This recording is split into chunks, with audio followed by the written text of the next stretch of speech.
Бүгінде отандық өнімге деген сұраныс артып келеді, алайда жергілікті кәсіпорындар жаһандық бәсекелестікке төтеп бере ала ма? Ал бәсекелестік санға емес сапаға жұмыс істейді. Оның дәл нақты дәлелі бүгін Қазақстанның үздік тауарлары 2018 өңірлік байқауы. Облысымызда осымен 4-ші жыл ұйымдастырылып отырған іс-шарада республикаға жолдама алған кәсіпорындар анықталды.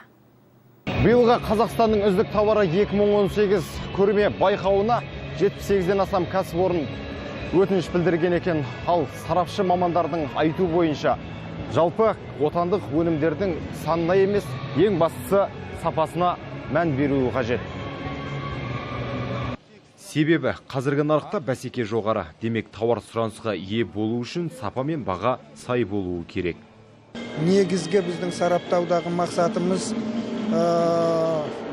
товардың сапасының жақсылығын, соның бағана қабілетке конкурентоспособностьін соны анықтау. Рысбек Жұмабек бұл байқауға алғаш қатысып отыр. Ісін етік жөндеуден бастаған кәсіпкердің қазір өз шеберханасы бар. Бүгінгі көрмеге таза былғар мен қой жүнінен тігілген аяқ киімдерін көпшілік назарына ұсынды. Сапа жоғары, сұраныс төмен. Өйткені шағын шеберхананы көпшілік біле бермейді. Көрмеге Ипа Жұмабаев атынан келіп отырмын. Өзі товарлық, осы жергілікті өнімді өсіру үшін халыққа қызмет етіп жатырмыз. Әкелген затымның бәрі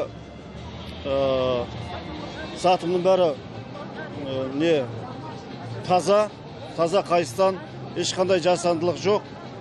Осы жергілікті өнімді арттыру үшін қытайлық заттар бәрі, аяқ киімдердің бәрі адамның аяғын ауру қылады. Оның бәрі елдің бәрі білет, бірақ соны әлі бізді көп танымай жатыр. Расында өткен жылдармен салыстырғанда биылғы тауарлардың сапасы, технологиясы мен инновациялық дамуы жоғары.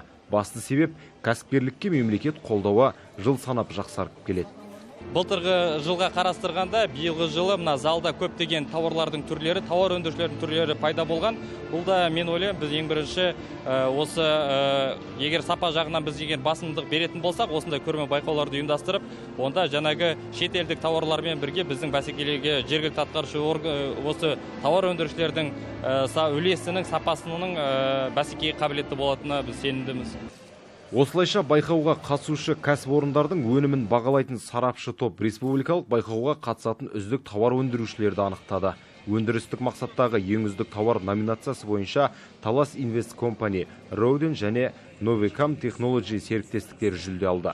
Халыққа арналған ең үздік тауарлар бойынша SB+, Гуджем және Элишус кәсіпорындары алдыңғы саптан көрінді. Ал ең үздік азық-түлік тауарларының қатарына Әулиеата Феникс, Козин және Әдезбаев кәсіпкерлерінің өнімдері жатқызылды. Әулиеата өңірінде үздік шыққан тауар өндірушілер енді республикалық байқауға қатысады. Нұрдос Сембеков, Өміртай Ыбырай, жаңалықтар қызметі.